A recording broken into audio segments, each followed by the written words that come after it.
welcome to Kit Guru everybody, my name's Christina and you have joined me here today because we are looking at a mini mouse. No, not that one. A mini mouse by Razer. The DeathAdder Mini version 2 with its little price of $39.99 and its big name like DeathAdder. We better be watching out for this one. This line has seen over 30 variations, so let's jump in and see if the little guy can stand up to its bigger brother's specs and the huge competition. Before we dive into all things tech, we here at Kit Guru would love to say a huge thank you to everyone who supports us on our channel by subscribing, ringing that notification bell and purchasing our merch. If you are new here, then please make sure you proceed with the above actions to help us continue to bring you more reviews on the latest and greatest tech. Now let's jump on to the packaging. Well, they do say that great things come in small packages, and we will most definitely have our own opinion for this by the end of the review, because you can't get much smaller with the packaging here. They still have made room for the major specs and the nice graphics to show off on the front of the back of the box here of the DeathAdder version 2 Mini, and upon opening the box there isn't much really to shout about, to be honest. In regards to the unboxing experience, it is just a generic cardboard box inside and the white protective bag with the mouse inside. However, the fact that you get mouse grip tape included is a huge plus for me, and it also gets rid of the age-old argument between the plastic lovers and the rubber grip lovers. Yay, we don't have to fight anymore. The grip tape is a really high quality feel too. I mean, top end grip feels right here. The fact that you get a nice big Razer sticker is always a nice touch. Y'all know I like my stickers. And you also get the manual, of course, in the box too. So looks wise, it's super cute and tiny, as you may imagine with a name like Mini. Sleek, black, two-part plastic shell body with the top part that includes the left and right click, and the bottom part of the shell houses the up and down buttons and the rest of the device, of course. Gloss accents in the middle near the mouse wheel and on the side buttons on the left hand side. There is a slight variation in texture on the sides than that of the top of the mouse. Underneath there is some key information and the 100% PTFE guide pads. The Razer logo on the back of the mouse really stands out, and the RGB is really bright. It really adds to that understated and classy look. The mouse wheel also shows off a nice dotted pattern in the rubber. I'm a sucker for little details, guys, and this is definitely one of them. Now, moving on to how this feels. Light.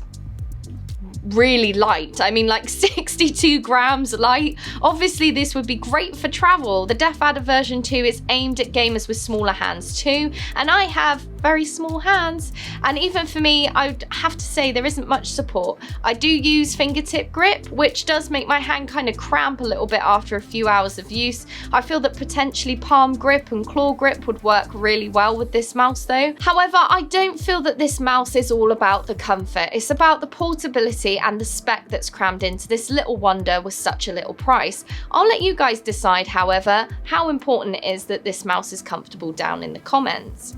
Also, this would be fantastic for younger gamers with even smaller hands than me, and yes, that is possible. It's in the right price point for them too, and the affordability is obviously really important for first-time buyers, etc. The plastic shell is a nice texture. Even though it is light, it doesn't feel cheap at all. The fact that they have used a slightly rougher grade of plastic on the side is only a little difference, but it really does make a difference to that grip. Because this mouse is small, grip, okay, necessarily isn't an issue, but the amount of friction I get from the sides is nice, and it makes me feel I have a proper grip on it. Then we have the rubber side grips. So this, to me, gives it a real premium feel. I really prefer rubber grips 100% to just the plastic mouse itself.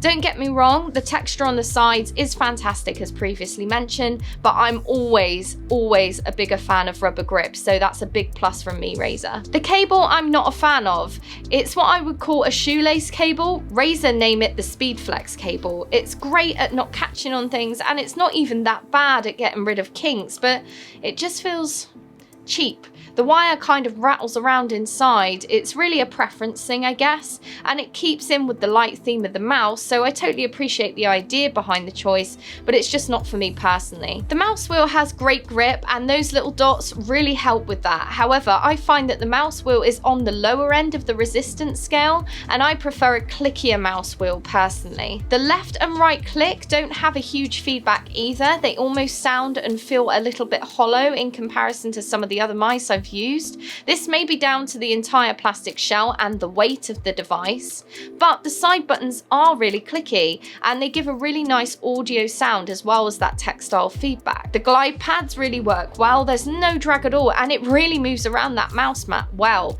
It is super fast. Again, this is undoubtedly helped by the fact that it's so light. I tested this out with Elder Scrolls Online and Call of Duty, and I much preferred it on slower paced games like Elder Scrolls Online. I found that I was throwing my mouse around too freely when under pressure on Call of Duty, so it didn't kind of work too well for me. I also found with the mouse being so small and the fact that the majority of the body of the mouse wasn't even in my hand, I kind of ended up finding it hard to keep a hold of it with just my fingertips and had to keep adjusting my grip to make sure I really had hold of it. If, however, you gravitate towards claw or palm grip when playing FPS games, this would probably not be as much of a problem for you as it is for me, but I've really found it hindered my gameplay. It also makes it feel as if you're playing at a much higher DPI than you actually are because of the weight. If you're used to a heavier and bigger mouse, this will instantly throw you off, and I feel like you're learning to play all over again. I kind of remember the days when I went from console to PC. Oh, the stress.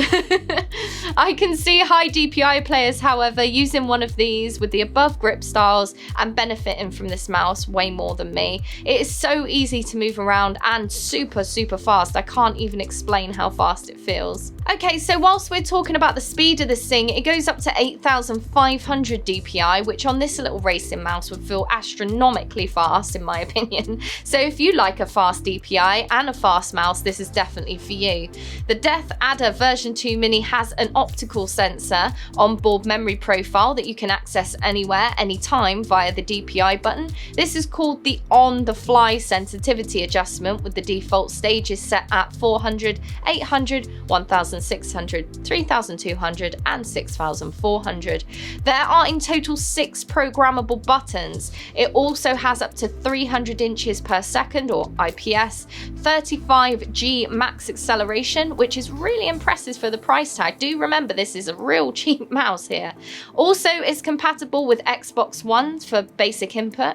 The original DeathAdder was extremely popular as well, so even amongst professional gamers such as Team Liquid and SKT1. Comparison wise to the original, it was not far off spec wise. It has that same cable, both can be used with Razer Chroma, both have an optical sensor, but the Mini doesn't have Razer Focus Plus. The Mini only goes up to 8,500 DPI, which I personally think is more than enough, whereas the original went up to 20,000, and that's a little excessive for me at least. If you can use this kind of DPI, please comment below, because I'm totally curious to see if anyone actually uses this. The Mini has 6 programmable buttons as mentioned earlier, whereas the original version 2 has 8. They share the same optical switches, both have a 70mm click lifespan, and obviously the measurements are very different. So really you are getting quite a lot in this little pocket rocket for your money.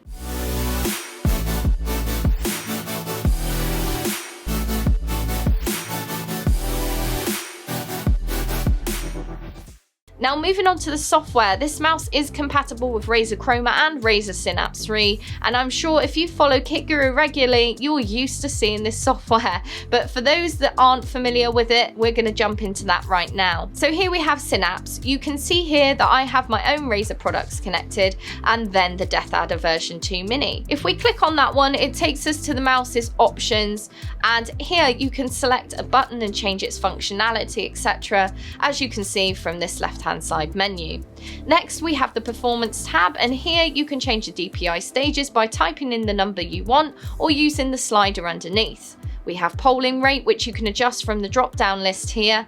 And next we have lighting. You can change the brightness or turn it all off completely, tell the device when to turn the lights off, and use the drop down list for quick effects. If that's not enough though, we can go over to Razer Chroma in the advanced effects here, and you can see you can do pretty much anything here. It has endless options. You can play with this until you find exactly the type of effect that you want. Naturally though, only having one part RGB here, and that being the logo, the most appropriate option would be the color and the speed. The rest works better with stuff like keyboards, etc., with more RGB areas. Now we have realized that there is a huge amount to talk about, even though this mouse is so very small. So let's have some recap here with some pros and cons. Pros: grip tape provided. Awesome, thanks Razer. That means that the argument of the plastic lovers and the rubber lovers can all get on together, so thank you for uniting us. It looks fantastic. There's subtle RGB, so it's not all over the place, just that one logo at the back, and it's really bright too. It's a very, very light and fast mouse, so if you are looking for that, this is perfect for you. It's a very smooth glide across the mouse mat, very portable, and obviously has reliable software. The cons: not much of an unboxing experience, but the price is obviously contributing to that. So is that a big problem? Probably not. Shoelace cable, not my favorite, not overly comfortable after long use. That's just me. I mean, you guys might find it more comfortable, but me personally, I've got a bit of hand cramp. Not great for FPS games and using the fingertip grip. Totally different experience to anything else you've ever used before. I guarantee, unless you've used a really small mouse before, that is of course, but it makes you feel like you're playing all over again, so that's kind of a small gripe. So I think, to sum up, this mouse is super fast and probably one of the fastest and smoothest that I've tried so far. It is way too much for me personally. However, if you are comfortable playing at super speeds and want something portable and light too, this is a fantastic mouse. This mouse has some amazing specs and all in a tiny package with a phenomenal price, and I don't think that's a small feat for Razer. I personally though found that I lost accuracy due to the lightweight body and the speed of which you can move the mouse around. It made me overshoot unintentionally, but that probably is due to the fact that I am used to a full-size, heavier mouse. Okay, so let us know down in the comments if you love small mice, or do you prefer a larger one? I hope you have enjoyed this review, and don't forget to help us out. Please subscribe, ring the bell, buy our merch. You will undoubtedly increase your status with one of our tees or hoodies. I'm Christina, this is Kit Guru. You better meet me here for the next one. I look forward to it. See you soon.